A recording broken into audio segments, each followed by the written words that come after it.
संविधान को बदलने की कोशिश अभी से नहीं कर रहे। संविधान को बदलने की कोशिश बहुत पहले से कर, इसलिए संविधान को बचाना।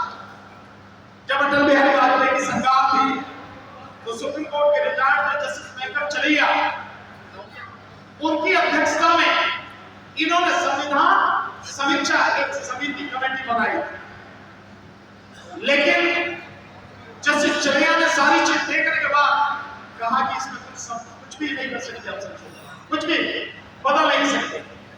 और हकीकत में यह है कि संविधान को बदलने से पहले ईमानदारी से संविधान को लागू करो। आपने लागू किया? नहीं किया, किसी भी सरकार ने लागू नहीं किया, लेकिन इस सरकार ने तो हद ही कर दी है। जो कुछ भी कहा जा रहा है संविधान के नाम पर, कानून के नाम पर, और संविधान और कानून की धज्जियां उड़ाई जा रही है। कितने अफसोस की बात है कि एक व्यक्ति इस देश में अपने आप को समझ रहा है कि वही इस देश का सब कुछ है। उससे बड़ा बेईमान इस धरती पर आपको नहीं मिलेगा, उससे बड़ा मुझे कहने में कोई शक नहीं है कातिल आपको नहीं मिलेगा। ध्यान रखना, मोदी का राजनीतिक सत्ता में आना, सत्ता प्राप्त करना, ये पूरी इतिहास है उसका, उससे कुछ फर्क नहीं पड़ता। पूरी जनता मर जाए कोई फर्क नहीं पड़ता। ना बड़े भाई योगेंद्र यादव जी की, ना आप सबकी। बहुत लड़ना है, अभी लड़ाई बाकी है। इसको आसान मत लेना, हवा में मत ले लेना, इसको बहुत हल्के में मत लेना। ये सफेद गाड़ी वाला पता नहीं क्या क्या करेगा, बहुत संभल के लड़ना, बहुत मजबूती से लड़ना पड़ेगा साथियों, नहीं तो हमें हमारी आने वाली पीढ़ियां माफ नहीं करेंगी। कितने अफसोस की बात है कि एक व्यक्ति इस देश में अपने आप को समझ रहा है कि वही इस देश का सब कुछ है। उससे बड़ा बेईमान इस धरती पर आपको नहीं मिलेगा, उससे बड़ा मुझे कहने में कोई शक नहीं है कातिल आपको नहीं मिलेगा। ध्यान रखना, मोदी का राजनीतिक सत्ता में आना, सत्ता प्राप्त करना, ये पूरी इतिहास है उसका, उससे कुछ फर्क नहीं पड़ता। पूरी जनता मर जाए कोई फर्क नहीं पड़ता। आप गुजरात 2000 को भूले नहीं होंगे, अभी यहाँ से महाराजा साहब उसको बता कर ले गए हैं, उन्होंने इशारा किया था। उसके बाद में आप पुलवामा भूले नहीं होंगे। बड़े मजे की बात मैं आज देख रहा कि किस तरह से सिनेमा का सहारा लिया जा रहा है झूठ को सच बनाने के लिए। मैं अभी आप यहाँ आने से पहले एक पिक्चर देख रहा था, और पिक्चर का नाम है मिशन वैलेंटाइन। उस मिशन वैलेंटाइन में जो पुलवामा में कांड हुआ, उस कांड के बाद जो एयर स्ट्राइक किया जिसमें एक कौवा मार के आए थे, मालूम है ना आपको, एक कौवा मार के आए थे। सो उसके विषय में दिखाया है, उसको इस तरह से दिखाया गया है, पता नहीं कितनी बड़ी विजय हासिल की है, कितनी बड़ी फतह हासिल की है।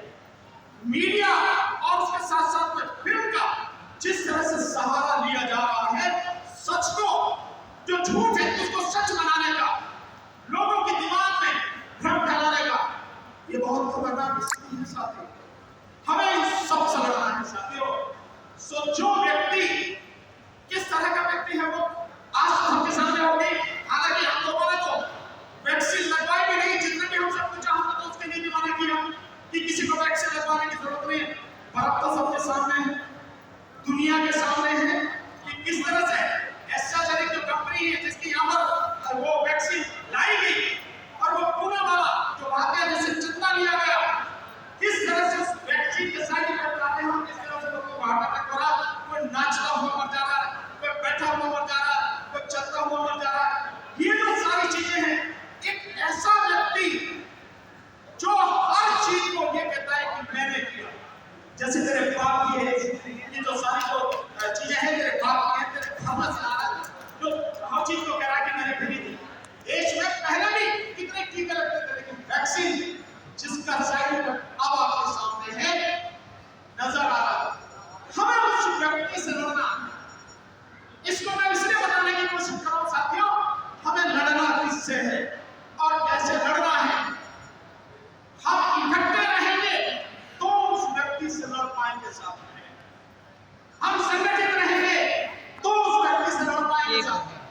जिस तरह से 40 संगठनों ने मिलकर एक कदम बढ़ाया है, मैं भाई हरनाम जी से निवेदन करूंगा, हमारा भी एक संगठन है, नाम लिख लिया मैं इसमें, मानव सुरक्षा एवं विकास संगठन, सामाजिक संगठन, मानव सुरक्षा हम भी आज से आपके साथ हैं साथ।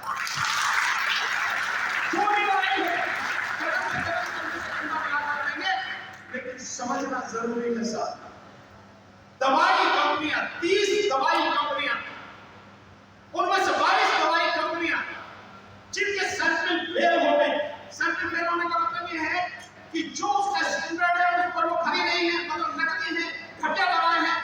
उन दवा कंपनियों से चंदा लेकर, पैसा लेकर उनके सैंपल पास किए, उनको ऑर्डर दिए और वो दवाई इस देश में आम जनता खा रही है। तो क्या मैंने उसको कहा कातिल पूरी किया? तो क्या आपको लगता है कि मैंने गलत कहा? नहीं साथी, इन चीजों को समझने की जरूरत है। इसलिए जो हमारी लड़ाई है वो बड़ी गंभीर लड़ाई है साथी। ध्यान है, मैं एक चीज आपको थोड़ा सा बताना चाहूंगा, कुछ लोगों को मालूम होगा, कुछ को नहीं। संविधान को बदलने की कोशिश अभी से नहीं कर रहे। संविधान को बदलने की कोशिश बहुत पहले से कर, इसलिए संविधान को बचाना। जब अटल बिहारी वाजपेयी की सरकार थी तो सुप्रीम कोर्ट के रिटायर्ड जस्टिस मेकर चलिया, उनकी अध्यक्षता में इन्होंने संविधान समीक्षा एक समिति कमेटी बनाई।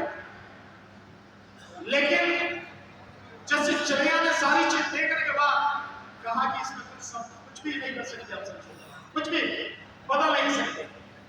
और हकीकत में यह है कि संविधान को बदलने से पहले ईमानदारी से संविधान को लागू करो। आपने लागू किया? नहीं किया। किसी भी सरकार ने लागू नहीं किया। लेकिन इस सरकार ने तो हद ही कर दी है। जो कुछ भी कहा जा रहा है संविधान के नाम पर, कानून के नाम पर, और संविधान और कानून की ही धज्जियां उड़ाई जा रही है। कोई भी कानून संविधान सम्मत नहीं।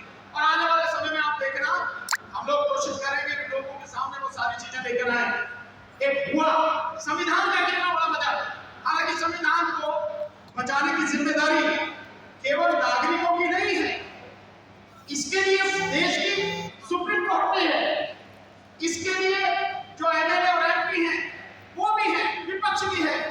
लेकिन विपक्ष कितना कर रहा है आप जानते हैं, और देश की जो सुप्रीम कोर्ट है वो कितना कर रही है वो भी आप बहुत बेहतर तरीके से, बहुत अच्छी तरीके से जानते हैं। सो इन सबके रहते हुए भी सब कुछ अगर खत्म हो रहा है तो सबसे बड़ी जिम्मेदारी तो आप ही पर आ गई है, सब नागरिकों पर ही आ गई है। क्योंकि इसका सबसे बड़ा नुकसान तो नागरिकों को ही होगा साथियों, किसी और को इसका नुकसान होने वाला नहीं है साथियों। इसलिए मेरा आपसे आग्रह है, मेरा आपसे निवेदन है साथियों, हम सब मिलकर, संविधान बचेगा तो हम बच पाएंगे, संविधान बचेगा तो हमारी आने वाली पीढ़ियां, उनके लिए कुछ बचेगा। अगर संविधान बचेगा तो इस देश में, ये देश बचेगा, देश की जनता वो बचेगी। अगर संविधान नहीं बचा तो कुछ भी नहीं बचेगा साथियों।